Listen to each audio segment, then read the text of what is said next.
बड़े नशेब व फराज आए, लेकिन शहबाज शरीफ साहब माशाअल्लाह पूरे इस्तेकाम के साथ खड़े रहे। आप जानते हैं कि बहुत सारे लोगों ने मेरे दरमियान और शहबाज शरीफ साहब के दरमियान इस रिश्ते में दरारें डालने की कोशिश की, लेकिन आफरीन है शहबाज शरीफ साहब पर, आफरीन है कि वो डोले नहीं, ना झुके ना बिके,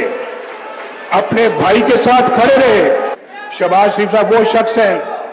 वो शख्स है जिनको ये कहा गया कि शहबाज शरीफ साहब नवाज शरीफ को छोड़े, आप वज़ीर आज़म बने, लेकिन शहबाज ने कहा मैं ठोकर मारता हूं ऐसे वाक़े के ऊपर जो भाई से बेवफाई के, अपने भाई से बेवफाई के सिले में मिले। ये मैं इसका खुद शाहिद हूं, और वफा के जुर्म में जेल तक चले गए,